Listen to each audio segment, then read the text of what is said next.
Assalamualaikum warahmatullahi wabarakatuh.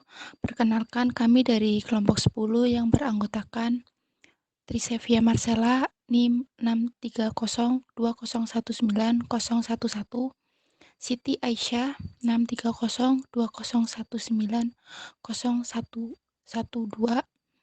Hala Novitasari, NIM 63020190113, yang akan menjelaskan tentang dasar pensyariatan dan hukum wakaf. Di sini saya akan menjelaskan mengenai pengertian wakaf. Wakaf dalam hukum Islam berarti menyerahkan suatu hak milik yang tahan lama kepada seseorang atau nadhir, baik berupa perorangan maupun badan pengelola, dengan ketentuan bahwa hasil atau manfaatnya digunakan untuk hal-hal yang sesuai dengan ajaran syariat Islam. Harta yang telah diwakafkan keluar dari hak miliknya yang mewakafkan dan bukan pula menjadi hak milik nadhir, tetapi menjadi hak milik Allah dalam pengertian hak masyarakat umum. Menurut mazhab Syafi'i dan Ahmad bin Hambal, wakaf adalah melepaskan harta yang diwakafkan dari kepemilikan wakif, dan wakif tidak boleh melakukan apa saja terhadap harta yang diwakafkan.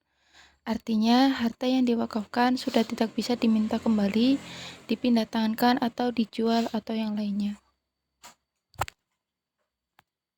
Kemudian, dalil dan dasar pensyariatan wakaf. Mazhab Hanafi berpendapat bahwa wakaf adalah mubah, sedangkan para faqih yang lain berpendapat hukum wakaf adalah madhub atau mustahab. Arti madhub atau mustahab ialah suatu perbuatan yang diberi pahala bagi pelakunya, tetapi tidak dijatuhi sanksi bagi yang meninggalkannya. Sumber masyru, wakaf dan sejarahnya dalam Islam adalah Al-Quran, Sunnah, dan Respon. Al-Quran ialah firman Allah Ta'ala. Hai orang-orang yang beriman, rukulah kamu, sujudlah kamu, sembahlah Tuhanmu, dan perbuatlah kebajikan supaya kamu mendapatkan kemenangan. Dan apa saja yang kamu nafkahkan, maka sesungguhnya Allah mengetahuinya. Abu Talha, seorang sahabat setelah mendengar ayat di atas, ingin mewakafkan hartanya yang sangat dicintainya berupa kebun di Birha. Kemudian dalil sunnah diantaranya sabda Rasulullah Shallallahu Alaihi Wasallam.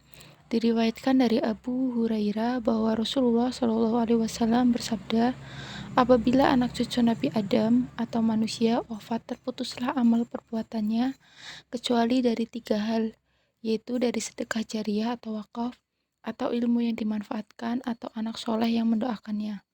Para ulama menafsirkan sabda Rasulullah Shallallahu Alaihi Wasallam atau sedekah jariah dengan wakaf.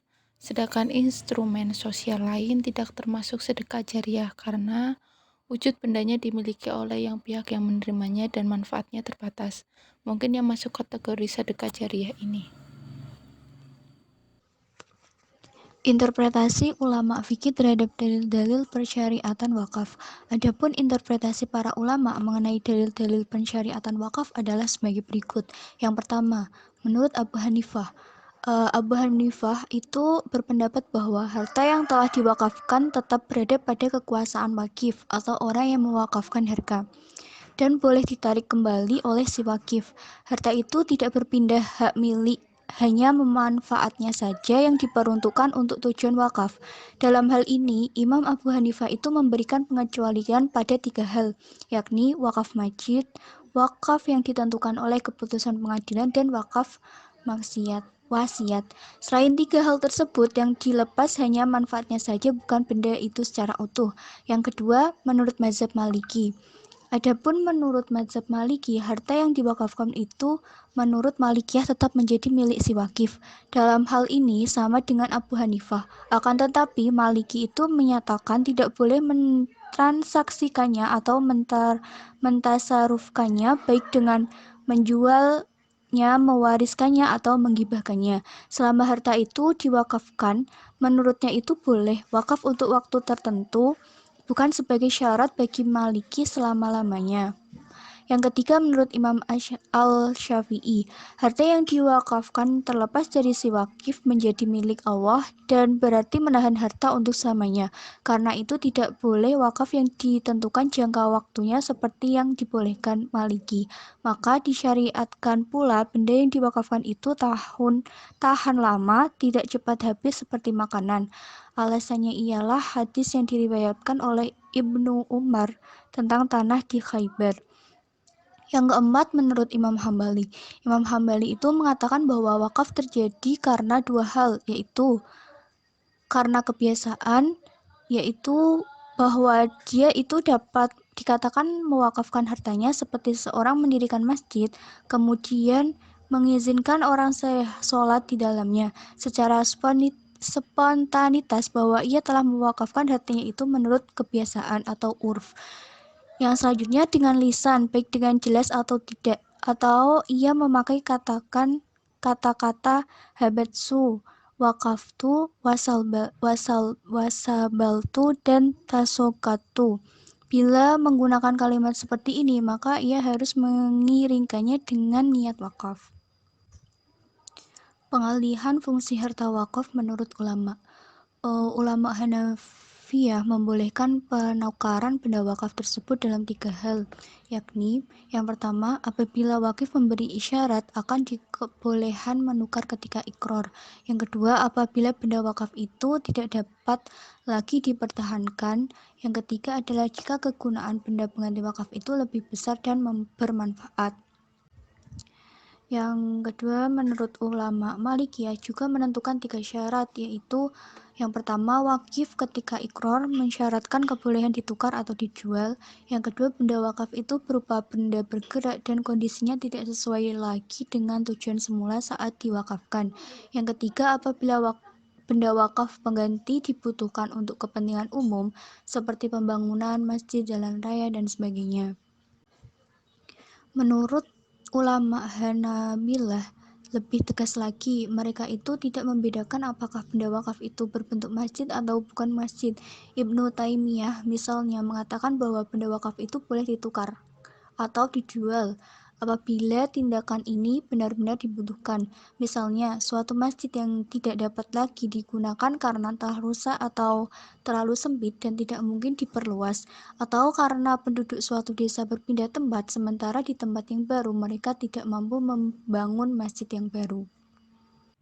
Rukun dan syarat wakaf. Dalam terminologi fikih, rukun adalah sesuatu yang dianggap menentukan sesuatu disiplin tertentu, atau dengan perkataan lain, rukun adalah penyempurna sesuatu di mana ia merupakan bagian dari sesuatu itu.